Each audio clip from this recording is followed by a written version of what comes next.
من الشیطان الرجیم بسم اللہ الرحمن الرحیم توکلت علی الحی الذی لا یموت افوض امری الی اللہ ان اللہ بصیر بالعباد وما توفیقی الا باللہ بسم اللہ الرحمن الرحیم فصل افعال المقاربۃ افعال وضعت للدلالة على دنو الخبر لفاعلها وهو على ثلاثة اقسام۔ بحث ہماری آج افعال مقاربہ کے بارے میں ہے۔ افعال مقاربہ کسے کہتے ہیں؟ افعال مقاربہ وہ افعال ہیں جو خبر کو فاعل کے لیے قریب کرنے پر دلالت کرتے ہیں۔ افعال مقاربہ وہ افعال ہیں جو وضع کیے گئے ہیں تاکہ خبر کو فاعل کے ساتھ قریب ہونے کے اوپر دلالت کریں۔ افعال مقاربہ کی 3 قسمیں ہیں۔ کچھ رجا کے لیے آتے ہیں یعنی امید کے لیے آتے ہیں، اور نمبر 2 حصول کے لیے ہیں، ٹھیک ہے، اور نمبر 3 اخذ اور شروع کے لیے ہیں، فعل کے شروع ہونے کے لیے ہیں، ٹھیک ہے۔ تو ان کو ہیں تو ان کی ویسے 3 قسمیں جیسا کہ عرض کیا ہے افعال مقاربہ کی، تو ان کو افعال مقاربہ کا نام کیوں دیا گیا ہے؟ غلبہ دیا گیا ہے۔ ایک قسم جو ان میں قریب پر دلالت کرنے کے لیے ہے اس کو باقیوں پر کیا دیا گیا جان؟ غلبہ دیا ہے، اور نام رکھ دیا گیا ہے افعال مقاربہ، کیونکہ غلبہ بھی ہوتا ہے، ٹھیک ہے یا نہیں؟ غلبہ جیسے مثال کے طور پر 2 چیزیں ہوں تو ان کو بعض اوقات ایک کو دوسرے پہ غلبہ دے دیتے ہیں، جیسے مطلب ہے قمر اور شمس، ٹھیک ہے، تو کیا کہہ دیتے ہیں؟ قمرین، قمر کو غلبہ دے دیا، یا کہہ دیں شمسین نے تو شمس کو غلبہ دے کر اس کا تثنیہ بنا دیتے ہیں، ٹھیک ہے، ہوتا ہے غلبہ، تغلیب، قاعدہ تغلیب یہاں جاری ہوا ہے۔ افعال مقاربہ کی اگرچہ 3 مطلب ہے قسمیں بنتی ہیں، لیکن وہ جو قریب پر دلالت کرتے ہیں ان کو باقیوں پر کیا دیا گیا جان؟ غلبہ دے دیا گیا ہے۔ تو افعال مقاربہ کیا ہیں؟ وہ افعال ہیں جو وضع کیے گئے ہیں تاکہ خبر کو فاعل کے قریب کریں۔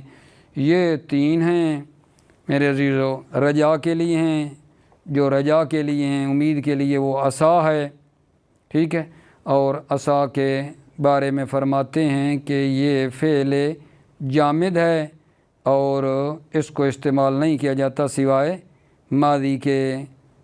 ماضی کے، اور یہ جو مطلب ہے افعال مقاربہ ہیں نا، یہ کانا کی طرح عمل کرتے ہیں، مگر ایک فرق ہے، وہ یہ ہے کہ ان کی خبر فعل مضارع ہوتی ہے۔ کانا کی خبر میں تو یہ شرط نہیں تھی، لیکن افعال مقاربہ کی خبر میں یہ شرط ہے کہ وہ فعل مضارع ہوتی ہے۔ البتہ یہ جو فعل مضارع ہوتی ہے نا، کبھی ان کے ساتھ ہوتی ہے بعد میں، اور کبھی ان کے بغیر ہوتی ہے، یعنی اصل عمل ان کا کانا کی طرح ہی ہے۔ افعال مقاربہ کا عمل کانا کی طرح ہیں، ٹھیک ہے۔ کانا کیا کرتا تھا؟ مبتدا خبر پہ داخل ہوتا تھا، ٹھیک ہے، اور جو مبتدا ہے اس کو رفع دیتا تھا اور خبر کو اپنی خبر بنا کر نصب دیتا تھا۔ افعال مقاربہ بھی اسم کو رفع دیتے ہیں، خبر کو نصب دیتے ہیں، لیکن فرق یہ ہے کہ ان کی خبر فعل مضارع ہوتی ہے، حتماً فعل مضارع ہوتی ہے، لیکن وہ جو خبر فعل مضارع ہوتی ہے کبھی ان کے ساتھ ہوتی ہے بعد میں، اور کبھی ان کے بغیر ہوتی ہے، جو کہ انشاءاللہ تفصیل آپ کی خدمت میں عرض کرتا ہوں۔ یہ ہیں افعال مقاربہ، توجہ فرما لیں۔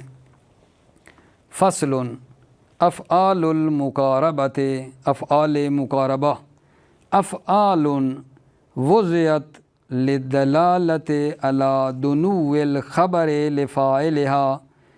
افعال مقاربہ وہ افعال ہیں جن کو وضع کیا گیا ہے للدلالۃ علی دنو الخبر لفاعلها، خبر کو فاعل کے قریب ہونے پر دلالت کرنے کے لیے وضع کیا گیا ہے۔ دنو کہتے ہیں قریب کو۔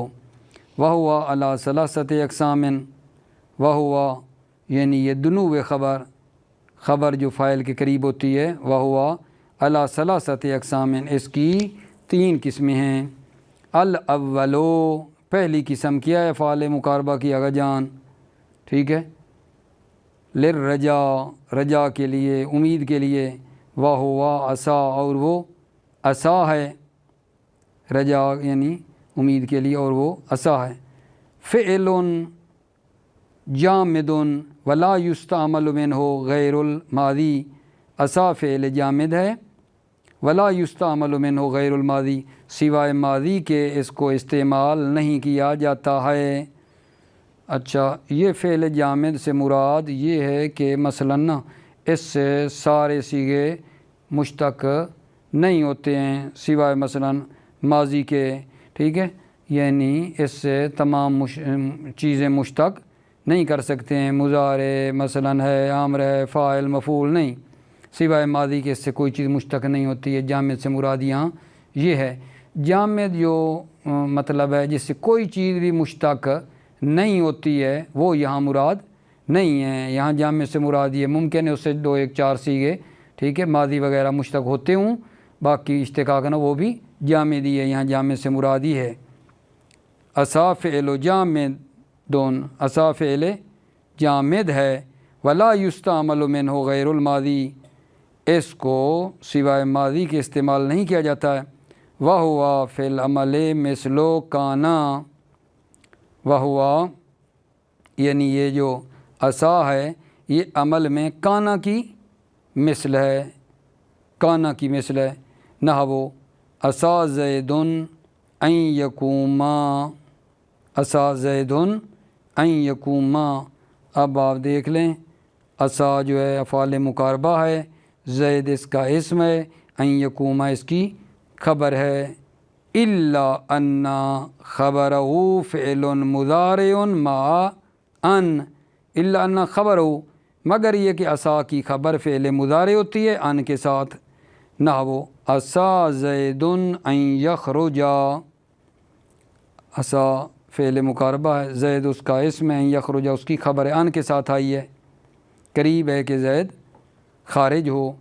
وَيَجُوزُ تَقْدِيمُهُ، خبر کا اسم پر مقدم کرنا جائز ہے۔ تقدیمہ، تقدیم خبر، خبر کا مقدم کرنا جائز ہے، کس پہ بلا؟ یعنی اسم پر۔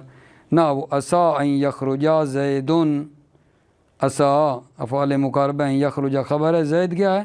اسم پر خبر مقدم ہوئی ہے۔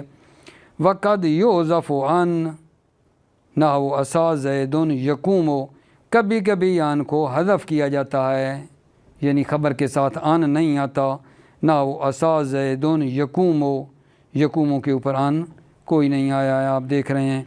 والثانی للحصول، افعال مقاربہ کی دوسری قسم کیا ہے آگا جان؟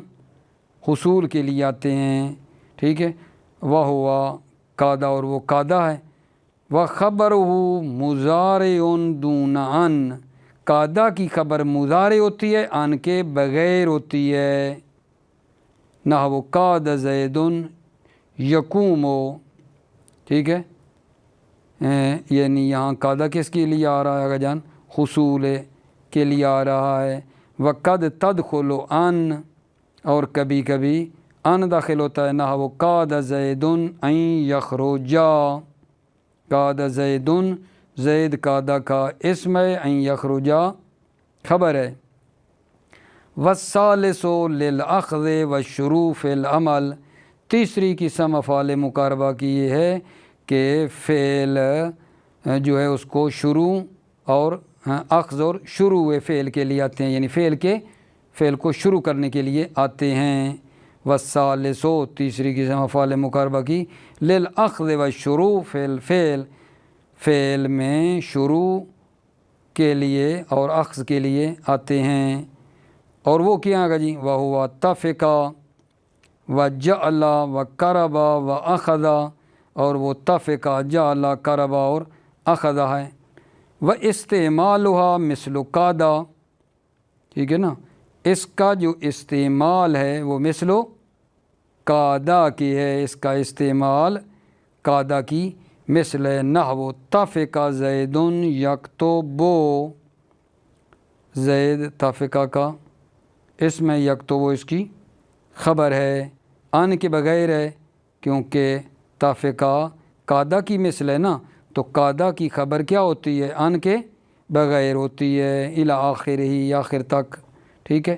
و اوشکا، اوشکا ایک ہے جگہ جان، و استعمالہ نحو عصا و قادہ، استعمالہ اوشکا کا استعمال عصا اور قادہ کی طرح ہیں، ٹھیک ہے۔ یعنی کیا مطلب؟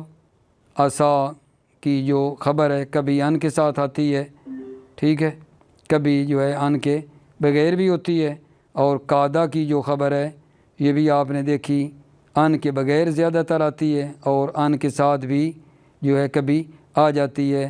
اوشکا کا استعمال عصا اور قادہ کی طرح ہے، ٹھیک ہے۔ مطلب بعدی پہ آپ لوگوں نے دھیان دینا ہے، وہ کیا ہے جی؟ فعل و تعجب، فعل تعجب، فعل تعجب کیا ہے؟ فعل تعجب کے بارے میں بتانا ہے کہ وہ ہے جس کو انشاء تعجب کے لیے وضع کیا گیا ہے۔ فعل تعجب وہ فعل ہے جس کو انشاء تعجب کے لیے وضع کیا گیا۔ انشاء کا مطلب ہے ایجاد، فعل تعجب ہے جس کو تعجب کو ایجاد کرنے کے لیے وضع کیا گیا ہے، اور تعجب کے دو صیغے ہیں، ما افعلہ، ٹھیک ہے، اور دوسرا ہے افعل بہی۔ فعل تعجب کے دو صیغے ہیں، ما افعلہ اور دوسرا کیا ہے؟ افعل بہی ہے۔ افعلہ جیسے ما احسنا زیدن، ٹھیک ہے، افعل بہی یعنی احسن بے زیدن۔ تو فعل تعجب کیا ہے؟ وہ فعل ہے جس کو تعجب کو ایجاد کرنے کے لیے وضع کیا گیا ہے، اور تعجب کے دو صیغے ہیں، ما افعلہ و افعل بہی۔ اچھا، فعل تعجب جو ہے نا اس کو نہیں بنایا جاتا، مگر کس سے بنایا جاتا ہے؟ اس فعل سے جس سے افعل و تفضیل کو بنایا جاتا ہے، ٹھیک ہے۔ فعل تعجب نہیں بنتا مگر اس فعل سے بنتا ہے جس سے افعل و تفضیل کو بنایا جاتا ہے، ٹھیک ہے۔ تو بھلا افعل و تفضیل کو کس سے بناتے ہیں تاکہ فعل تعجب کو کہیں کہ اسی سے بنتا ہے؟ افعل و تفضیل بنایا جاتا ہے ثلاثی مجرد سے، جس میں رنگ اور عیب کا معنی نہ ہو، ٹھیک ہے۔ تو اس فعل تعجب کو بھی بنایا جاتا ہے ثلاثی مجرد سے جس میں رنگ اور عیب کا معنی نہ ہو۔ پھر یہاں ایک مطلب کی طرف اشارہ کر رہے ہیں کہ اگر ہم اس فعل سے جو ممتنع ہے، جس سے نہیں بن سکتا، مثلا ثلاثی مزید فی ہے، رباعی مجرد ہے، مزید فی ہے، ٹھیک ہے، رنگ اور عیب کا معنی ہے، اس سے اگر فعل تعجب کو بنانا چاہیں جس سے بنانا منع ہے تو کوئی طریقہ کار ہے؟ فرماتے ہیں ہاں، کیا کریں گے؟ آپ شروع میں ما اشدہ وغیرہ لگا دیں گے، اور آخر میں جو ہے اس فعل کی مصدر کو منصوب ذکر کر دیں گے، اس فعل کی مصدر کو منصوب ذکر کر دیں گے، ٹھیک ہے۔ جس طرح افعل تفضیل میں یہی کرتے تھے، جن سے نہیں بنتا تھا پہلے اس سے ما اقوا ما اشدہ ثلاثی مجرد سے بنا لیتے تھے، پھر اس فعل کی مصدر کو منصوب ذکر کر دیتے تھے۔ مطلب جو اس فعل تعجب میں دوسرا ہے آقا جان ہمارا آج کا، وہ یہ ہے کہ اس فعل تعجب میں تصریف جائز نہیں ہے، تصریف جائز اس میں نہیں ہے، ٹھیک ہے۔ کیا مطلب ہے بھلا کہ اس فعل میں تعجب میں تصریف جو ہے وہ جائز نہیں ہے؟ ذرا غور فرمانا کہ فعل تعجب میں تصریف جائز نہیں ہے۔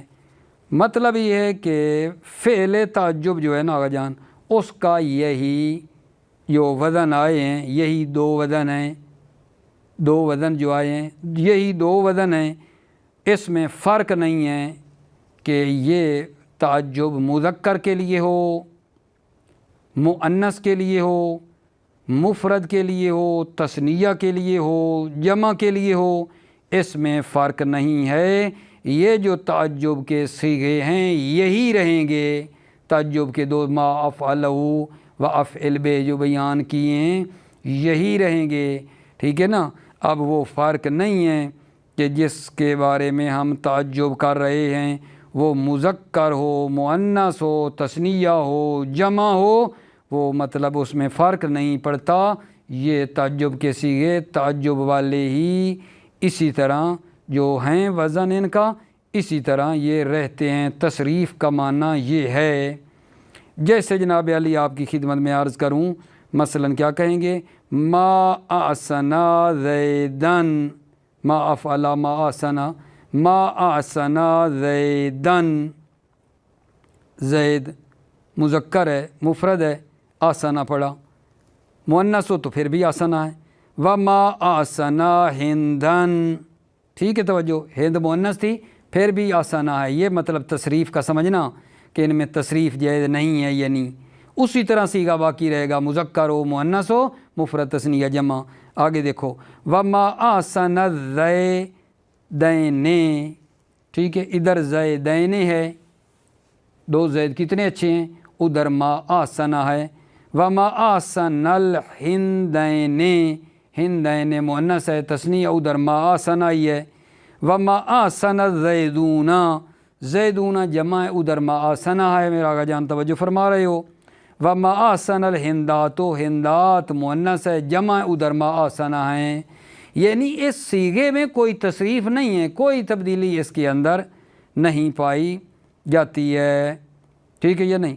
اسی طرح دوسرا وزن جو افعل بہ ہے وہ بھی اسی طرح ہیں، یعنی وہ جو مطلب ہے تعجب جس سے کیا جا رہا ہے وہ مذکر ہو، مؤنث ہو، مفرد، تثنیہ، جمع ہو۔ دوسرے صیغے میں بھی یہی ہے، آسن بزیدن، آسن بہندن، دیکھا، آسن بزیدین، آسن بالہندین، آسن بزیدین، آسن بالہندات۔ مطلب کیا ہے؟ تصریف فعل تعجب میں جائز نہیں ہے، تصریف اس میں جائز نہیں ہے۔ اور ایک معنی اور بھی ہے کہ تصریف نہیں ہے، یعنی تعجب کے یہی صیغے ہیں، اس کے علاوہ مثلا ان کا کوئی صیغہ مضارع وغیرہ استعمال نہیں ہے کہ ہم مثلا جو ہے آسنا کی جگہ پہ یا سنو کہہ دیں، بلکہ یہی صیغے ہیں، یہ معنی بھی اس کا پایا جاتا ہے، ٹھیک ہے۔ تو مطلب جو بیان کر رہا تھا وہ یہ تھا کہ یہ جو فعل تعجب کے جو دو صیغے ہیں ان میں تصریف جائز نہیں ہے، تصریف جائز نہیں ہے، یعنی وہی صیغہ جو ہے اسی کے اوپر باقی ہیں، چاہے وہ جس سے تعجب کیا جا رہا ہے مذکر ہو، مؤنث ہو، مفرد ہو، تثنیہ ہو، جمع ہو۔ اور فرماتے ہیں ولت تقدیم و ولت تاخیر، اس میں تقدیم اور تاخیر بھی میرے عزیز بھائیوں اس میں جائز نہیں ہے، تقدیم و تاخیر جائز نہیں ہے۔ اس کا کیا مطلب ہے تقدیم و تاخیر جائز نہیں ہے؟ توجہ فرمانا، فعل تعجب میں تقدیم اور تاخیر جائز نہیں ہے، مطلب یہ ہے کہ معمول فعل، جو معمول فعل تعجب ہے اس کو فعل تعجب پر مقدم کرنا جائز نہیں ہے، تقدیم جائز نہیں ہے، یعنی فعل تعجب کے معمول کو فعل تعجب پر مقدم کرنا جائز نہیں ہے، معمول فعل تعجب کو فعل تعجب پر مقدم کرنا جائز نہیں ہے۔ جیسے جناب دیکھو، زیدن ما آسنا، زیدن تو معمول تھا ما آسنا کا، اس کو مقدم کر دیں ما آسنا پر، یہ جائز نہیں ہے۔ اور تاخیر بھی جائز نہیں ہے، مطلب یہ ہے کہ اس ما اور آسنا کے درمیان جو ہے نا وہ جو معمول ہے اس کو ما اور آسنا کے درمیان رکھ دیں، یہ بھی جائز نہیں ہے، یعنی کہ ما زیدن آسنا، ٹھیک ہے، یہ جائز نہیں ہے۔ اور اسی طرح کا جان فصل بھی جائز نہیں ہے، فصل بھی جائز نہیں ہے۔ یعنی کیا مطلب؟ عامل اور معمول کے درمیان فاصلہ جائز نہیں ہے۔ عامل اور معمول، فعل تعجب اور اس کا جو معمول ہے، ان کے درمیان فاصلہ لانا جائز نہیں ہے۔ مگر ایک نحوی آغا جان معدنی نحوی ہیں، وہ کہتے ہیں کہ ظرف کا فاصلہ لانا فعل تعجب اور معمول کے درمیان جائز ہے۔ مثلاً کہہ دیں ما احسن الیوم زیدن، زید اور احسن میں یوم کا فاصلہ آ جائے، کیونکہ وہ فرماتے ہیں کہ یہ جو ظرف ہے نا اور جار مجرور یہ محرم کی طرح ہیں، اور محرم یدخل ہے سو لا یدخل غیرہ، محرم وہاں داخل ہو جاتا ہے جہاں کوئی غیر داخل نہیں ہوتا ہے۔ توجہ فرمائی؟ بسم اللہ۔ مطلب کیا آغا جان بیان کیا؟ فعل تعجب، فعل تعجب وہ ہے جو تعجب کو ایجاد کرنے کے لیے وضع کیے گئے ہیں، اور دو صیغے ہیں اس کے، ٹھیک ہے۔ اور فعل تعجب اس چیز سے بنتا ہے جس سے افعل و تفضیل بنتا ہے۔ فعل تعجب میں تصریف جائز نہیں ہے، تقدیم جائز نہیں ہے، تاخیر جائز نہیں ہے، فاصلہ لانا جائز نہیں ہے، سوائے مادنی نحوی کے کہ وہ کہتا ہے جائز ہے۔ توجہ، فصل فعل التعجب، تعجب کا فعل، وَهُوَ مَا وُضِعَ لِإِنشَاءِ التعجب، فعل تعجب کیا ہے؟ ہوا وہ فعل ہے ما وُضِعَ لِإِنشَاءِ التعجب، جس کو تعجب کو ایجاد کرنے کے لیے وضع کیا گیا ہے۔ وَلَهُ صِيغَتَانِ، فعل تعجب کے دو صیغے ہیں، ما افعلہ، نحو جیسے ما افعلہ کی جگہ پہ بن گیا آسانہ، کی جگہ پہ آ گیا زید، ما افعلہ نحو ما آسانہ زیدن، ایو شین آسانہ زیدن، کس چیز نے زید کو نیک بنا دیا، اچھا بنا دیا۔ فرض کر لیں پہلے زید کوئی اچھا آدمی نہیں تھا، پھر زید بہت اچھا جب بن گیا تو آپ تعجب کرنا چاہ رہے ہیں، تعجب کرتے ہیں کہ ما آسانہ زیدن، ایو شین آسانہ زیدن، کس چیز نے زید کو نیکو اور اچھا بنایا۔ وفی آسن ضمیر، آسن میں، فی آسن میں کیا، آسنہ میں ضمیر ہے، وہو فاعل، اور وہ آسنہ کا فاعل ہے، وافعل بہ یہ دوسرا صیغہ ہے اس کا، نحو آسن بزیدن، ولا یبنیان الا مما یبنى منہ افعل التفضیل، ولا یبنیان یعنی یہ تعجب کے دو صیغے نہیں بنائے جاتے، الا مما یبنى منہ افعل التفضیل، مگر اس فعل سے جس سے افعل التفضیل کو بنایا جاتا ہے، ٹھیک ہے۔ وَيَتَوَسَّلُ فِي الْمُمْتَنِعِ، اب یہاں وہ بات ہو رہی ہے کہ مثلا جس فعل میں یہ شرائط نہیں ہیں وہاں بنانا چاہیں تو کیا کریں گے؟ تعجب کے لیے ما اشدہ وغیرہ شروع میں لگائیں گے، اور پھر اس فعل کی مصدر کو ذکر کریں گے منصوب۔ وَيَتَوَسَّلُ فِي الْمُمْتَنِعِ، توسل کیا جاتا ہے، متوسل ہوتے ہیں، فی الممتنع یعنی وہ فعل جس میں شرائط نہیں ہیں، بمثل ما اشدہ، مثل ما اشدہ کی مثل سے، کما عرفتہ جیسا کہ آپ نے پہچانا۔ ولا یجوز التصریف فیہ، اس فعل تعجب میں تصریف جائز نہیں ہے، یعنی یہی تعجب کا جو صیغہ ہے افعل و افعل بہ یہی رہتا ہے، چاہے جس سے تعجب کر رہے ہیں مفرد ہو، مذکر ہو، تثنیہ ہو، جمع ہو، فرق نہیں ہے، یہ وہی رہتا ہے۔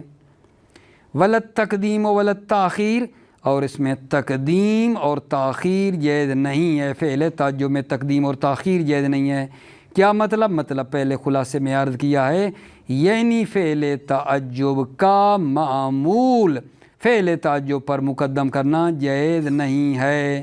ولا التاخیر، اور تاخیر بھی جائز نہیں ہے کہ ما اور آسنا کے درمیان وہ جو معمول ہے اس کو لے کر آ جائیں، یہ بھی جائز نہیں ہے۔ ولا الفصل، اور فصل بھی جائز نہیں ہے۔ فصل جائز نہیں ہے کیا مطلب؟ فعل تعجب اور معمول کے درمیان فاصلہ لانا جائز نہیں ہے۔ والمادنی اجاز فصلہ بالظرف، مادنی ایک نحوی کا نام ہے، مادنی نے فصل کو جائز قرار دیا ہے بالظرف، ظرف کے ذریعے سے۔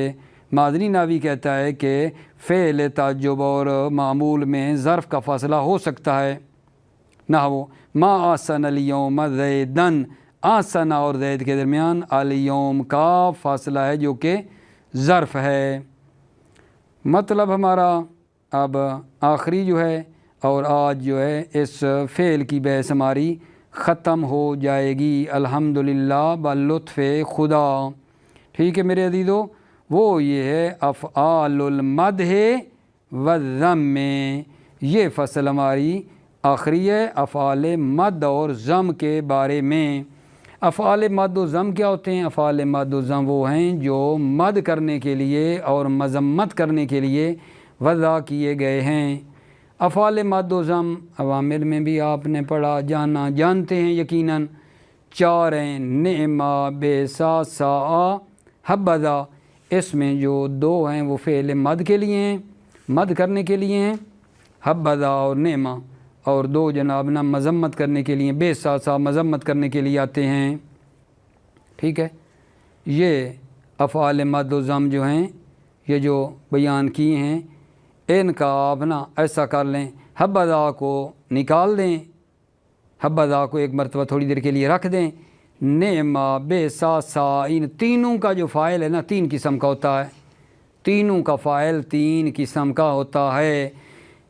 نعما، بیسا، سا کا فاعل معرف باللام ہوتا ہے، اس کے اوپر الف لام لگی ہوئی ہوتی ہے، یا نمبر 2 معرف باللام کی طرف فاعل مضاف ہوتا ہے، نمبر 3 نعما، بیسا، سا کا فاعل ضمیر مستتر ہوتی ہے جس کی تمیز لاتے ہیں نکرہ منصوبہ کے ذریعے سے۔ ٹھیک ہے، اور چوتھا جو ہے وہ حبذا ہے، حبذا کو اس لیے جدا کروایا ہے کیونکہ اس کا فاعل ہمیشہ ذا ہی رہتا ہے، ہمیشہ ذا ہے اور ساتھ مل کے لکھا جاتا ہے، جڑا ہوا ہوتا ہے اور ہمیشہ فاعل اس کا ذا ہی ہے۔ ٹھیک ہے میرے عزیز بھائیوں، پھر یہاں ایک اور نقطہ ہے کہ یہ بھی جائز ہے مخصوص سے پہلے یا مخصوص کے بعد جو ہے ایک چیز لے کر آ جائیں، تمیز کی بنا پر وہ منصوب ہو یا حال ہونے کی بنا پر کیا ہو، منصوب ہو۔ مخصوص سے پہلے یا مخصوص کے بعد ایک اسم ہو جو منصوب ہو تمیز ہونے کی بنا پہ، یا جناب علی کس بنا پہ آ جان، حال ہونے کی بنا پر منصوب ہو۔ ٹھیک ہے، توجہ فرمائیے۔ فصل افعال المد و ضم، افعال مد اور ضم۔ افعال مد و ضم کیا ہیں؟ یعنی وہ افعال جو مد کرنے کے لیے اور مذمت کرنے کے لیے وضع کیے گئے ہیں۔ ما وضع لانشاء مد اور ضم، افعال مد و ضم کے ما وہ ہیں وضع لانشاء مد جو مد اور ضم یعنی مذمت کرنے کے لیے وضع کیے گئے ہیں۔ اما المد ہو، اما وہ جو فعل مد ہے، فلہ فعلان، اما المد، اما جو مد ہے، فلہ فعلان، مد کے 2 فعل ہیں، نعما و فاعلہ، اور نعما کا فاعل کیا ہے، اسم معرف باللام، اسم معرف باللام ہے، نحو نعم الرجل زید، توجہ فرمائی، نعما فعل مد ہے، فاعل الرجل معرف باللام اس کا فاعل ہے، زید جو ہے وہ مخصوص بالمد ہے۔ نعما حبذا کے فاعل کے بعد جو آتا ہے نا اس کو کہتے ہیں مخصوص بالمد، بیسا، سا کے بعد جو آتا ہے اس کو کہتے ہیں مخصوص بضم۔ او اگر جان مضاف الی المعرف باللام، فاعل ہو، اس نعما کا فاعل کیا تھا، اس معرف باللام، اور دوسرا جناب مضاف الی المعرف باللام، مضاف ہوتا ہے معرف باللام کی طرف، نحو نعما رجلان، معذرت مثال بعد والی ہے، نحو نعما غلام الرجل زید، نعما فعل مد ہے، غلام مضاف ہوا ہے معرف باللام الرجل کی طرف، یہ غلام اب کیا آگا جان نعما کا فاعل ہے، زید مخصوص بالمد ہے۔ مرد کا غلام، ٹھیک ہے، کتنا اچھا ہے۔ مرد سے مراد کیا آگے جان؟ زید، یعنی یہ مخصوص بالمد ہے۔ وقد یکون فاعل مضمرا، کبھی کبھی نعمہ کا فاعل ضمیر ہوتی ہے۔ یجب تمییز بنکرۃ منصوبۃ، واجب ہے کہ اس کی تمیز نکرہ منصوبہ کے ذریعے لانا واجب ہے۔ قد یکون فاعل مضمرا، کبھی کبھی نعمہ کا فاعل ضمیر ہوتی ہے۔ یجب تمییز بنکرۃ منصوبۃ، اس کی تمیز نکرہ منصوبہ کے ذریعے لانا واجب ہے۔ نحو نعم رجلا زید، اب یہاں نعمہ فعل مد ہے، اس کے اندر ہوا کی ضمیر اس کا فاعل ہے، رجلا اس کی تمیز ہے، کیونکہ ہوا جو ہے اس کی وضاحت کے لیے رجلا تمیز آئی ہے، زید مخصوص بالمد ہے۔ وب ما، اور تمیز نکرہ منصوب ہوتی ہے، یہ کیا ہوتی ہے؟ ما بھی ہوتی ہے، بے ما، یجب التمییز بنکرہ منصوبہ وب ما، ما کے ذریعے بھی تمیز ہوتی ہے۔ نہ وہ قول تعالیٰ، اللہ تعالیٰ کا قول ہے فَنِعِمَّ ہِیَ، ٹھیک ہو گیا آگا جان۔ یہ جو ما ہے نا، نعمہ کے بعد ما، یہ ما تمیز ہے۔ ہیہ جو آیا ہے ساتھ، یہ مخصوص بالمد ہے۔ اے نعمہ ما ہیہ، نعمہ فعل، اس کے اندر ضمیر فاعل، ما تمیز، ہیہ مخصوص بالمد۔ وزید یسمی المخصوص بالمد، اور زید جو ہے وہ مخصوص بالمد ہے، جو ان مثالوں میں گزرا ہے۔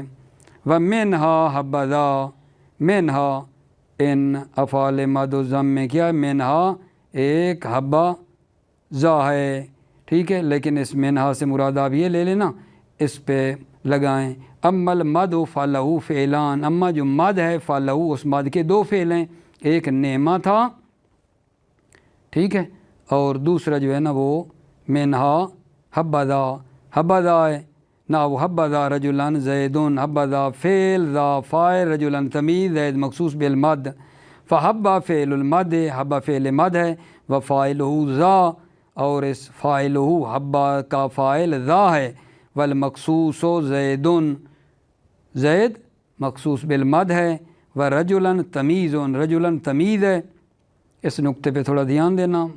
وَيَجُوزُ أَن يَقَعَ قبل مخصوص، مخصوص حبذا و بعدہ تمیز، جائز ہے مخصوص سے پہلے، ٹھیک ہے، حبذا کے مخصوص سے پہلے، اور بعدہ، یا حبذا کے مخصوص کے بعد کیا جائز ہے؟ تمیز، تمیز ہو۔ نحو لا حبذا رجلا زید، لا حبذا، ٹھیک ہے نا، اس کا جناب علی وہ کیا ہے؟ مخصوص جو زید ہے اس سے پہلے رجلاً تمیز آ گئی ہے۔ وحبذا زید رجلاً، ٹھیک ہے، مخصوص کے بعد تمیز آئی ہے، کیونکہ ہم نے کہا مخصوص سے پہلے یا مخصوص کے بعد ہو سکتی ہے تمیز منصوب۔ او حال، یا حال کی بنا پر ہو۔ نہ وحبذا راکباً زید، وحبذا زید راکباً، یہاں مخصوص سے پہلے راکباً ہے، اور بعد والی مثال میں حبذا زید راکباً، مخصوص کے بعد راکباً آیا ہے، ٹھیک ہے۔ تھوڑا دقت فرمانا، مطلب نہ رائے نہ جائے، مطلب تمام ہو رہا ہے ہمارا عزیز و غور۔ وَيَجُوزُ أَن يَقَعَ قبل مخصوص حبذا و بعدہ تمیز، جائز ہے حبذا کے مخصوص سے پہلے یا بعد میں تمیز ہو۔ نحو لا حبذا رجلا زید، زید مخصوص سے پہلے، رجلا تمیز ہے۔ وحبذا زید رجلا، مخصوص کے بعد رجلا تمیز آئی ہے۔ او حال، یا حال ہو، ٹھیک ہے، اسی طرح مخصوص سے پہلے یا بعد میں۔ نحو حبذا راکباً زید، مخصوص سے پہلے راکباً حال ہے، او حبذا زید راکباً، مخصوص کے بعد جو ہے نا وہ اب راکباً حال آیا ہے۔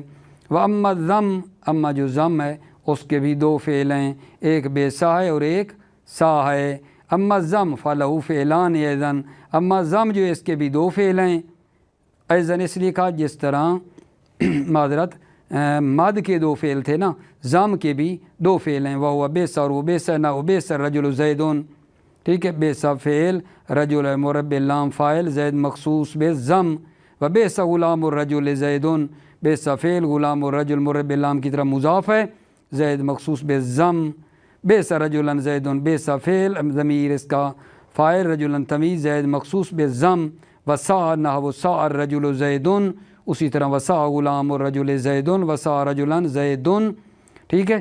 سع الرجل مرب باللام ہے فاعل سع کا، ٹھیک ہے. زید مخصوص بالضم ہے، سع فعل ہے، ضمیر فاعل ہے، نا سا فعل ہے، غلام الرجل مرب لام کی طرح مضاف ہے، اس کا فاعل ہے، زید اس کا مخصوص بالضم ہے، سا جو ہے فعل ہے، ضمیر اس کا فاعل ہے، رجلاً تمیز ہے، زید مخصوص بالضم ہے. وسع مثل بیسا، سا جو ہے یہ بیسا کی مثل ہے. موفق رہیں، مؤید رہیں میرے عزیزو، سلامتی ہو آپ کی. السلام علیکم ورحمۃ اللہ وبرکاتہ.